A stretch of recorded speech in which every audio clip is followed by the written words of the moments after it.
सोचिए, प्रशांत महासागर के बीचों बीच ना खाना ना पानी, सिर्फ एक टूटी फूटी बोट और मौत का इंतजार। लेकिन एक इंसान ने एक दो दिन नहीं बल्कि पूरे 438 दिन अकेले समुद्र में बिताए, भूख से तड़पते हुए, प्यार से जूझते हुए और हर लहर से मौत को मात देते हुए। लेकिन हैरानी की बात यह है कि जिंदा बचने के बाद भी उसे जेल क्यों हुई, उसका गुनाह आखिर क्या था। जानने के लिए देखिए यह हैरान कर देने वाली सच्ची कहानी। एक ऐसा इंसान जो प्रशांत महासागर के बीचों बीच बिना खाना बिना पानी के एक दो दिन नहीं बल्कि पूरा का पूरा 438 दिन बिताए, वो भी सिर्फ अकेले एक छोटी सी टूटी फूटी बोट में, हर दिन मौत से लड़ते हुए। भूख, प्यास, तूफान, सूरज की झुलती गर्मी और गहराई में छुपी समुद्री शिकारी से। यह आखिर हुआ तो कैसे हुआ, और उतने दिन मुसीबत झेलने के बावजूद उसे खाना पानी देने की वजह से उसे जेल में गिरफ्तार किया गया। आखिर क्या गुनाह थी उसकी, यह जानने के लिए हमारे वीडियो के साथ अंत तक बने रहें। होजेस हल्वादोर अल्वारंगा का बचपन एल सल्वाडोर के छोटे से गांव में गुजरा था। होसे के लिए सबसे बड़ी खुशी थी उसकी बेटी, उसकी मुस्कान उसकी दुनिया थी और उसकी यादें उसकी ताकत थी। हर सुबह जब वह मछली पकड़ने निकलता तो अपनी बेटी का तस्वीर अपने जेब में रखता और हर रोज़ खुद से वादा करता कि चाहे जो कुछ भी हो लौटकर उसे घर जाना है, जहाँ उसकी बेटी उसका इंतजार कर रही है। मगर कुदरत को कुछ और ही मंजूर था। उसे नहीं पता था कि जल्द ही उसका सामना जीवन के सबसे बड़ी मुश्किल घड़ी से होने वाला है, जो उसकी सोच को और भी कुछ बड़े करने वाला था। कुछ दिनों से होजे को मछली कम होने से मुनाफा नहीं हो रहा था। वह रोज घाटे में जा रहे थे। फिर होजे और उसका साथी ने एक प्लान बनाया। उसका प्लान था कि कुछ दिन मछली पकड़कर अच्छे मुनाफे कमाएंगे और फिर घर लौट आएंगे। वह दिन था 23 नवंबर 2012। वह सुबह कुछ खास नहीं लग रही थी। हल्की धूप और हल्की हवा के बीच होसे और उसका साथी एजिकल बोट लेकर समुद्र की ओर निकले। वो छोटे बोट में ना छत था ना कोई कमरा, सिर्फ मछली रखने के लिए एक बॉक्स था और कुछ खाने के सामान। दोनों के दिलों में उम्मीद थी और मछली पकड़ना उसकी रोजमर्रा की जिंदगी का हिस्सा था। ज़्यादा मछली पकड़ने के लालच में वो लोग समुद्र के 120 किलोमीटर तक अंदर चले गए। समुद्र की शांत लहर थी, लेकिन आसमान पर धीरे धीरे बादल गिरने लगे थे। उस दिन होसे के दिल में एक अजीब सी बेचैनी थी। उसे वह दबाकर काम में टिके रहे। वह हवाएं रोज की तरह तेज होने लगी और बादलों ने काला चादर ओढ़ लिया। आसमान पर धीरे धीरे बादल गिरने लगे थे। उस दिन होसे के दिल में एक अजीब सी बेचैनी भी थी, लेकिन उसे वो दबाकर काम में टिके रहे। जब हवाएं तेज होने लगी और बादल ने काला चोला ओढ़ लिया, तभी उन्होंने नाव संभालने की पूरी कोशिश की, पर प्रकृति की ताकत इतना जोरदार थी कि वो कुछ नहीं कर पाए। लहरें उनकी मौत की एक बड़ी दीवार बन गई। बोट हिलने लगे, पानी की लहरें चारों तरफ से घेरने लगी। होजे के दिल की धड़कनें तेज हो गई। उसका दिमाग डर और आशंका से भर गया। मछली पकड़ने के लिए जो जाल फैलाए थे वो जाल रस्सी मजबूरन काटना पड़ा और तूफान के चलते बोट को किनारे की तरफ तेजी से भगाने लगा। बोट तूफान से निकल गए और किनारा भी दिखने लगे। वो सिर्फ जमीन से 20 किलोमीटर दूर था। कोसे और उसके साथी अभी चैन की सांस लेने लगे थे, मगर कुदरत को कुछ और ही मंजूर था। बोट लगातार 6 घंटे से तेजी से चलने के कारण बोट का इंजन बिगड़ गए। अब उसके पास कोई रास्ता नहीं दिख रहा था, मगर एक उम्मीद बची थी। बोट में लगा रेडियो। होजे ने रेडियो की मदद से अपने बास को बताया। बास ने कहा कि हम लेने के लिए आ रहे हैं। जब तक कि होसे अपना लोकेशन भेजता, उसी वक्त रेडियो भी खराब हो गया। अब रेडियो GPS भी बंद हो गए थे।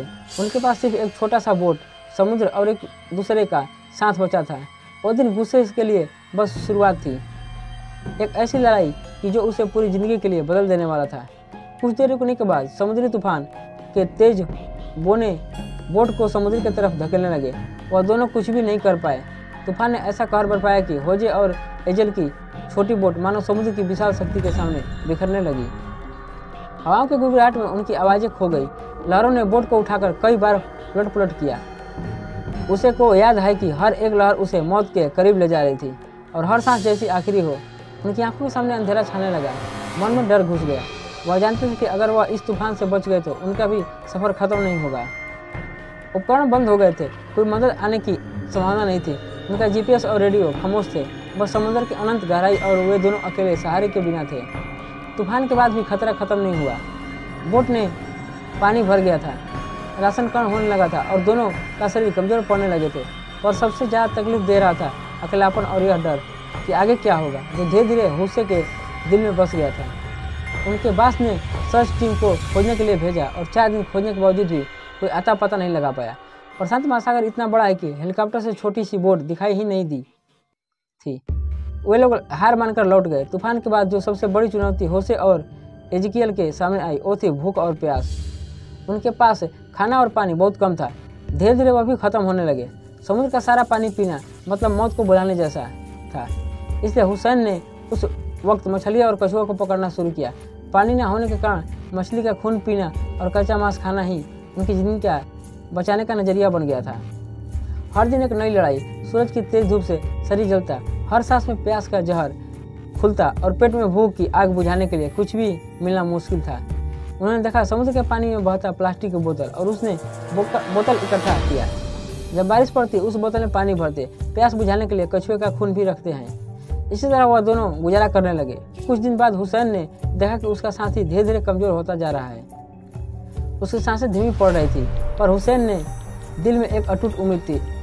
उसकी बेटी की याद, उसकी मुस्कान, उसकी हंसी, उसका नाम होसे की जिंदगी का सबसे बड़ा सहारा था। हर पल जब वह जिंदगी की लड़ाई से थक जाता तो वह अपनी बेटी को याद करता और दुख के से कहता, तुम्हारे लिए मुझे जिंदा रहना है। रातें बेहद ठंडी और डरावनी होती। चांद की रोशनी में होसे अकेलापन से लड़ता, भीतर छुपे हुए डर और निराशा से डरता। हर लहर के साथ उसके दिल की धड़कनें तेज हो जाती, पर होसे ने हार नहीं मानी। दिन बीतते गए, पर होसे के लिए सबसे बड़ी हार थी यह देखना कि उसका साथी इजियल हर दिन कमजोर होता जा रहा था। उसका शरीर ठीक से काम नहीं कर रहा था, वह धीरे धीरे टूटता जा रहा था। होजे ने अपनी पूरी ताकत लगाई उसे बचाने में, पर जहाज में सीमित खाना, समुद्र की बेरहमी के सामने उसकी कोशिशें बेकार होती गई। होजे हर दिन अपने साथी के दुखता देखता और उसका दिल टूट जाता। उसने कई बार खुद को दोषी भी ठहराई। एजिकियल के धीरे धीरे खत्म होते शरीर ने होसे के अंदर तक का हिला दिया था। वो जानता था कि एक दिन उसका साथी उससे हमेशा के लिए दूर हो जाएगा और वह भी पूरी तरह से अकेला हो जाएगा। उस अकेलापन का डर उसे बड़ा कोई निराश था। फिर वह दिन भी आ गया जब होजे ने अपनी साथी की आखिरी सांसें देखी। उसके दिल जैसे टूटकर चकनाचूर हो गया। होजे ने अपनी आंखों के सामने उसका शरीर को देखा जब उसकी दुनिया में नहीं था।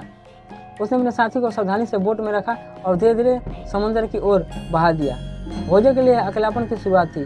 वह एक ऐसा सफर जिसमें कोई नहीं था, ना कोई सहारा, सिर्फ उसकी अपनी उम्मीद और हिम्मत बची थी। मगर यह तो बस एक शुरुआत थी। जब होसे पूरी तरह अकेला रह गया तो उसके दिल में एक ऐसा खालीपन और दर्द था जिसे शब्दों में बयां करना मुश्किल हो जाए। वो अब केवल एक बोट में था, विशाल और अनंत समुद्र के बीचों बीच, जहाँ चारों तरफ पानी ही पानी था और आसमान भी उसकी तन्हाई का गवाह था। अकेलापन होसे के दिमाग को धीरे धीरे घेरने लगा। वो हर वक्त अपने मन के अंदर के खौफ से लड़ रहा था। कई बार उसकी आंखों के सामने अपने साथी की तस्वीर आती, कभी उसकी आवाज़ें कानों में गूंजती। वो उनसे बातें करता, उनकी यादों में खो जाता। यह हेलुसियन नहीं बल्कि उसके टूटते मन की एक कोशिश थी खुद को जिंदा रखने की। इसी दर्द में सहते हुए 6 महीने गुजर गए। उसी दिन पहली बार होसे ने उम्मीद की किरण देखी। उसके पास से एक बड़ा कार्गो शिप गुजर रहा था। उसने मदद के लिए चिल्लाने लगे। शिप बड़ा होने से सुनाई नहीं दी। होसे ने पूरी कोशिश किया, अपने शार्ट उतार के हवा में फैलाने लगे ताकि दिखाई दे, मगर कोशिश नाकाम हो गई। यह उम्मीद भी हाथ से निकल गया और वो टूट गए, मरने के कगार में था। अब उसे पूरी तरह लगने लगा था कि अब वह नहीं बच पाएगा, मगर वो फिर हार नहीं माने। अकेलापन के इस अंधेरे में होजे ने अपने सांस को संभालने के लिए कई तरीके खोजे। वो अपने आप से बातें करता, पुराने गीत गुनगुनाता और खुद को यह भरोसा दिलाता कि कैसे भी करके घर लौटना है। पर असली लड़ाई तो अभी बाकी थी। शरीर टूट रहा था, भूख प्यास ने जकड़ रखा था और मन अंधेरा से अंधेरा हो गया था। दिन ब दिन समुद्र की तेज धूप ने होसे के शरीर को बुरी तरह से झकझोर दिया था। उसकी त्वचा इतनी जल चुकी थी कि छाले बन गए थे और हर घाव में दर्द एक आग की तरह फैल रहा था। कपड़े भी जल चुके थे, पर होसे के पास ना तो कपड़े थे और ना ही कोई मरहम लगाने का। सूरज की तेज गर्मी ने उसकी ताकत छीन ली थी और शरीर कमजोरी से चूर चूर हो रहा था, पर होसे का दिल अभी भी डटा हुआ था। उसने अपने शरीर के हर दर्द को महसूस करते हुए भी कभी हिम्मत नहीं हारी। वो जानता था कि यह दर्द सिर्फ एक कुछ समय के लिए और उसकी उम्मीदें और ख्वाब हमेशा के लिए जिंदा था। हर बार जब वह खुद को दर्द में पाता तो अपनी बेटी की मुस्कान याद करता और उसे नई ताकत हासिल करता। समुद्र की तपती घाव और असहनीय दर्द, यह सब होसे के लिए एक लड़ाई का हिस्सा था। समुद्री गहराइयों में होसे के लिए एक बड़ा और खतरा था, वो था समुद्र में रहने वाले समुद्री जीव। कई बार यह खतरनाक जानवर नाव के करीब आते और उनकी छाया में परछाई दिखती और होसे की सांसें तेज हो जाती। हर बार वह जानता था कि एक छोटी सी गलती उसकी मौत का कारण बन जाती है। उसके लिए हर पल सतर्क रहना जरूरी था। 438 दिन यानी कि पूरे 1 साल और 2 महीने से भी ज़्यादा वक्त होसे ने अकेले समुद्र के बीचों बीच बिताया। हर दिन एक नई जंग थी, हर रात नई दुविधा, वो दिन जो इंसान के लिए अजीब, असंभव और शायद नामुमकिन लगने लगते हैं। होसे ने उसका सबसे सामना किया। दिनों दिन उसका शरीर कमज़ोर होता गया, लेकिन उसकी उम्मीदें कभी कम नहीं हुई। उसके मन में बस एक ही बात थी, ज़मीन पर घर और अपनी बेटी से मिलने की चाहत। और फिर उसके अनंत पानी से घिरे अंधेरे में एक दिन उसने एक सफ़ेद पक्षी को उड़ते हुए देखा। वो पक्षी ज़मीन की निशानी था।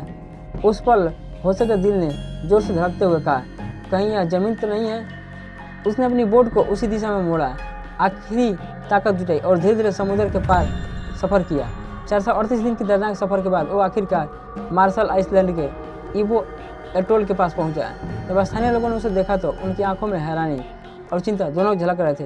एक इंसान जो इतने समय लंबे तक अकेले समुद्र में जिंदा कैसे रह सकता है, यह किसी के लिए भी विश्वास करना मुश्किल था।